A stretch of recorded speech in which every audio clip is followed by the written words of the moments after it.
Bonjour tout le monde et bienvenue sur ma nouvelle vidéo. Tu as l'impression que ce n'est pas vraiment moi, mais si, c'est moi. On m'avait demandé de parler une fois sur une vidéo en français, alors je me suis dit ok, je peux essayer de parler quelques phrases en français. Le problème est juste que toutes mes vidéos sont juste en allemand. C'est parce que j'habite en Allemagne. Je crois que mes amis et tous les gens qui veulent me voir sont vraiment ceux qui parlent juste allemand. C'est pourquoi je n'avais jamais parlé français. Juste 2 ou 3 phrases sur une vidéo et c'est tout. Mais maintenant on m'avait demandé « Hey, est-ce que tu pourrais pas parler un peu en français ?» Alors oui, je peux. Je pourrais aussi faire une vidéo qu'en français, mais je crois que c'est trop de français. J'espère que ce n'est pas trop grave pour toi.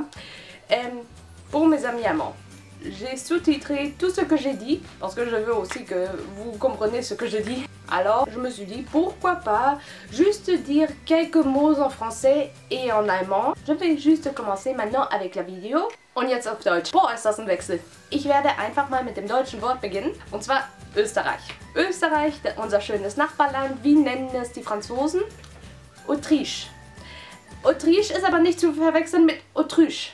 Autruche ist der Strauß, der Vogelstrauß. Also es ist nur ein Buchstabe, ein einziger Buchstabe, der anders ist. Und bitte verwechselt den nicht, denn sonst sagt ihr, dass die Österreicher Sträuße sind. Kann man auch machen. Deutschland, Allemagne. USA. Wir sagen ja USA, weniger als Vereinigte Staaten von Amerika. Aber die Franzosen sagen immer les États-Unis.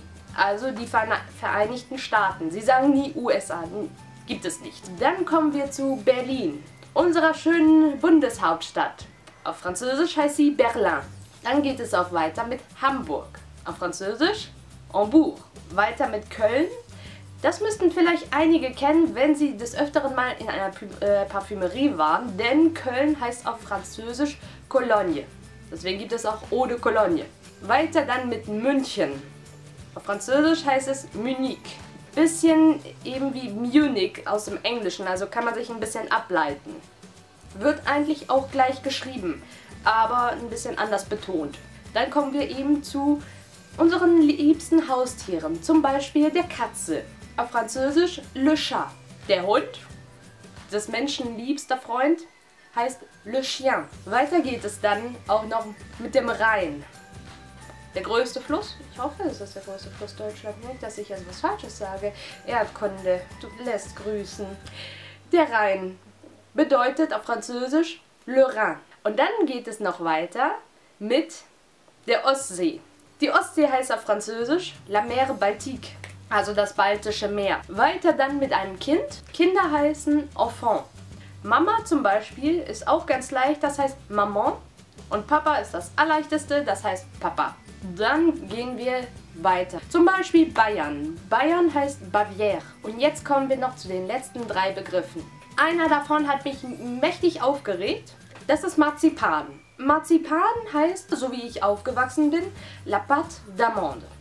Dann hatte ich meinem Schulunterricht mal einen Freund geholfen, weil er gesagt hatte, dass Google-Übersetzer ihm vorgeschlagen hatte oder gesagt hatte, es hieße Maspin. Und ich dachte, bitte was? Hab dann auch selbst nochmal geguckt. Der Google-Übersetzer hatte wirklich als Übersetzung von Marzipan ins Französische Maspin genannt. Ich kenne kein Maspin, ich kenne nur Pâte d'amande. Also vielleicht ist es ein Dialekt oder ich habe keine Ahnung, aber ich bin mit Pâte d'amande aufgewachsen. Ich habe nie was anderes kennengelernt. Vielleicht hat das jemand auch irgendwo anders gehört. Oder vielleicht gibt es jemanden, der mehr weiß. Aber bei uns hieß es immer Pâte d'amande. Dann kommen wir zu der Schildkröte. Die Schildkröte heißt la tortue, die Essiggurke. Die Essiggurke könnt ihr euch aber gut ableiten, weil ihr findet sie so, wie sie da steht, eigentlich auch in guten oder in mehreren Kaufhäusern, denn die Essiggurke heißt Cornichon.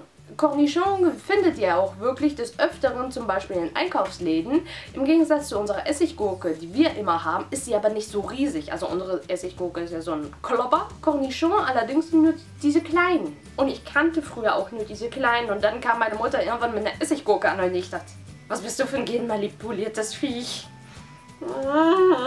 Jedenfalls, um es nochmal zu sagen, ja, es wurde ein paar Mal gefragt, ob ich auch ein Video auf Französisch drehen kann.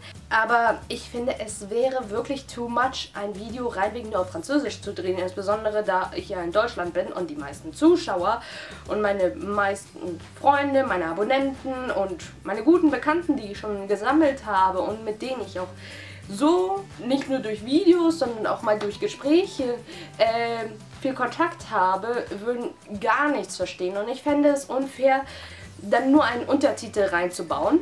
Falls ihr also trotzdem noch Interesse daran habt, noch ein bisschen mehr mich auf Französisch zu hören oder noch mehr Wörter zu hören, vielleicht sogar ganze Sätze, dann schreibt mir gerne ein paar Sachen unten auf, was ihr gerne hören würdet, ob ihr gerne zu einem Thema was hören würdet. Wenn ihr Bock auf mehr habt, dann hinterlasst mir auch sehr gerne einen Daumen nach oben und über ein Abo würde ich mich auch sehr gerne freuen.